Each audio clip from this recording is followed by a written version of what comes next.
You wake up at 2 a.m., heart pounding, sheets damp. Something was chasing you. You don't remember its face, but your body remembers everything. Your pulse is still racing from a danger that doesn't exist, and the real reason this happens is far stranger than you think. This isn't a glitch.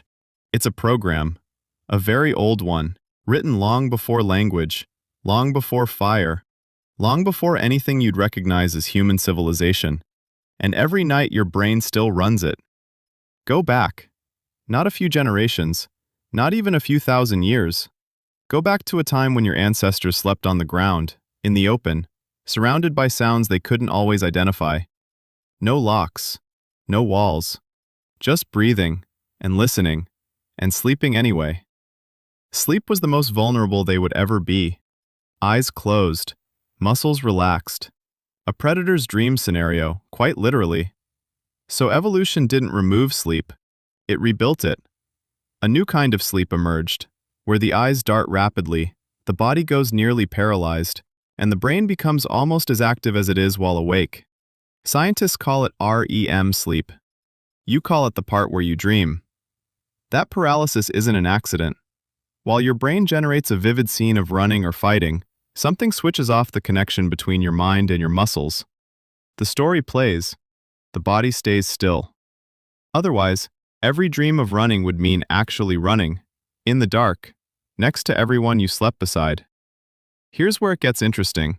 Finnish cognitive scientist Antti Revonsuo proposed something called the threat simulation theory.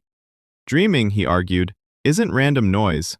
It's a training ground, where your ancestors could rehearse dangerous situations again and again, without facing real consequences. Does that sound familiar? It should. Because tonight, your brain is running the exact same software, just with different inputs.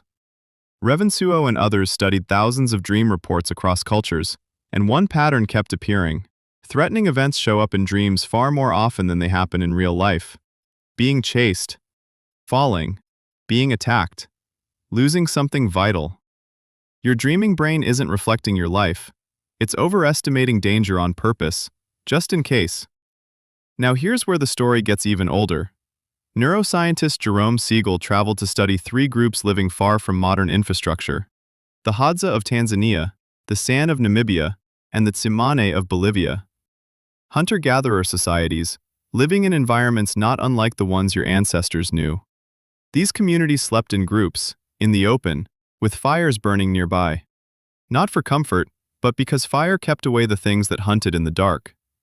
Every night, the body was vulnerable, and the world outside was genuinely dangerous.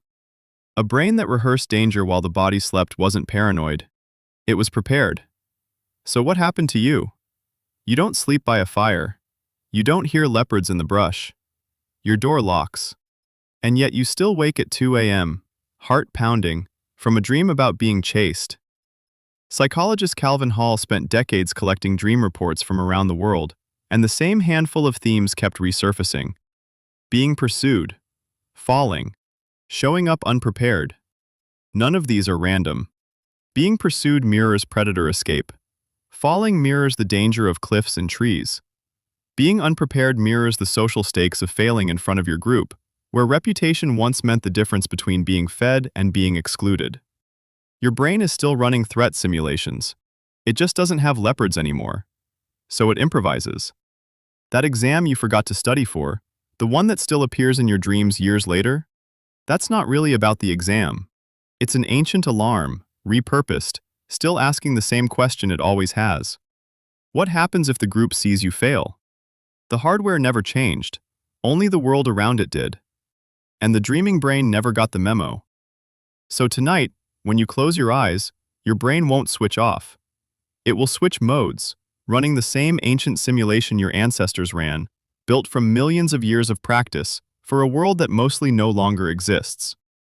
And if you wake up at 2 a.m., heart pounding, from a dream you can't quite remember, don't reach for your phone first. Lie there for a second. Let your heartbeat slow. And realize what just happened wasn't strange at all. It was ancient. It was inherited. A part of your mind, still trying, every single night, to keep you alive.